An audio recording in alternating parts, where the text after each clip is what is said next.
Hi friends, welcome to Indhu's kitchen. இன்றைக்கி நம்மளோட கிச்சனில் ரொம்ப டேஸ்ட்டான மீன் குழம்பு எப்படி செய்கிறதுன்னு பார்க்கலாம். இந்த மீன் குழம்பு செய்கிறதுக்கு ஃபர்ஸ்ட் ஒரு மசாலா ரெடி பண்ணிக்கணும். அதுக்காக ஒரு மிக்ஸி ஜாரில் 6 சின்ன வெங்காயம் சேர்த்துக்கலாம். இது கூட 4 பல்லு பூண்டு, அரை டீஸ்பூன் மிளகு, 1 டீஸ்பூன் அளவு சீரகம் சேர்த்துக்கலாம்.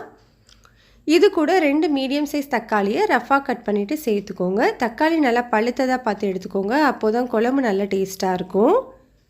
இது கூட 1/4 டீஸ்பூன் அளவு மஞ்சள் தூள், மிளகாயும் மல்லியும் சேர்த்து அரைச்ச தூள் 4 டீஸ்பூன் அளவு சேர்த்துக்கிறேன். நீங்கள் தனித்தனியாக சேர்க்க போகிறீங்க அப்படின்னா 1.5 டீஸ்பூன் அளவு தனி மிளகாய் தூள், 2.5 டீஸ்பூன் அளவு மல்லித்தூள் சேர்த்துக்கோங்க, கரெக்டாக இருக்கும். மீன் குழம்பு நல்ல கலராக கிடைக்கிறதுக்காக இது கூட 1 டீஸ்பூன் அளவு காஷ்மீரி மிளகாய் தூள் சேர்த்துக்கிறேன். இதில் காரம் இருக்காது, கலருக்காக மட்டும்தான். விருப்பம் இருந்ததுன்னா சேர்த்துக்கோங்க, இல்லைன்னா ஸ்கிப் பண்ணிக்கலாம். இப்போ இது எல்லாத்தையுமே நல்லா ஸ்மூத்தான பேஸ்ட்டை அரைச்சி எடுத்துக்கோங்க. பாருங்கள், இந்த அளவுக்கு திக்கான ஸ்மூத்தான பேஸ்ட்டை அரைச்சிருக்கணும். இப்போ இது தனியாக இருக்கட்டும்.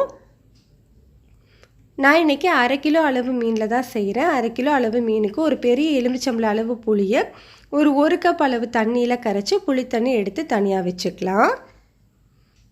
இப்போ மீன் குழம்பு செய்கிறதுக்காக ஒரு கடாயில் 3 டேபிள் ஸ்பூன் அளவு நல்லெண்ணெய் சேர்த்து வச்சுருக்கேன். நல்லெண்ணெய் சேர்த்து செஞ்சால் தான் மீன் குழம்பு ரொம்ப டேஸ்ட்டாக இருக்கும். எண்ணெய் நல்லா சூடானதுக்கப்புறமா இதில் தாளிப்பு வடகம் 2 டீஸ்பூன் அளவு சேர்த்துக்கிறேன். வெங்காய வடகம் சொல்லுவோம் இல்லையா, அதுதான் சேர்த்துருக்கேன்.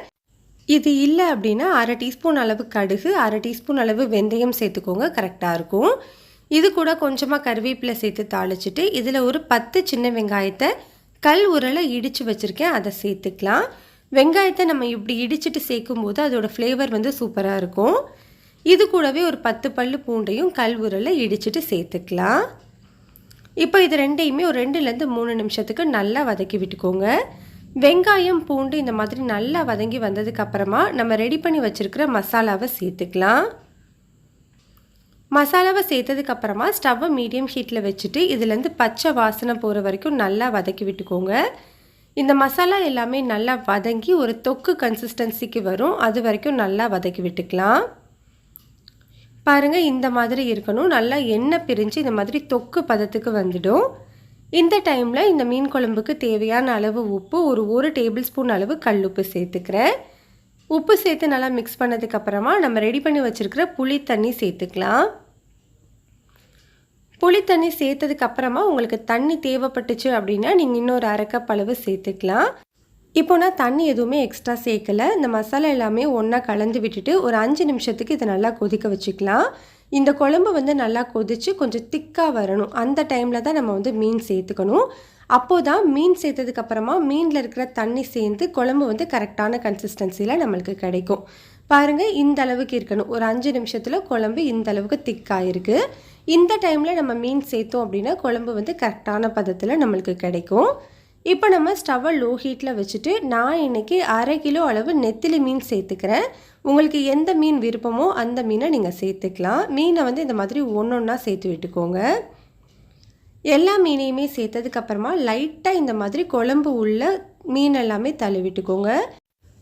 இப்போது இதை ஒரு மூடி போட்டுட்டு ஸ்டவ்வை லோ ஹீட்டில் வச்சுட்டு ஒரு 5 நிமிஷத்துக்கு வேக வச்சுக்கலாம்.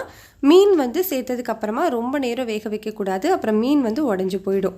5 நிமிஷத்துக்கு அப்புறமா நம்ம ஸ்டவ் ஆஃப் பண்ணிக்கலாம். பாருங்கள், மீன் குழம்பு கரெக்டான கன்சிஸ்டன்சியில் நம்மளுக்கு இருக்குது. ரொம்ப திக்காகவும் இல்லை, ரொம்ப தண்ணியாகவும் இல்லை. இந்த பதத்தில் இருந்தால் ரொம்பவே நல்லாயிருக்கும். அவ்வளோதான், நம்மளுக்கு சூப்பரான மீன் குழம்பு ரெடி ஆகிடுச்சு. இந்த மீன் குழம்போட நான் இன்றைக்கி இறால் வறுவல் கொஞ்சம் ரசம் வச்சு சர்வ் பண்ணிக்கிறேன். இந்த ரெசிபி உங்களுக்கு பிடிச்சிருந்ததுன்னா லைக் பண்ணுங்கள், ஷேர் பண்ணுங்கள், கமெண்ட் பண்ணுங்கள். மறக்காமல் இந்துஸ் கிச்சனை சப்ஸ்கிரைப் பண்ணிக்கோங்க.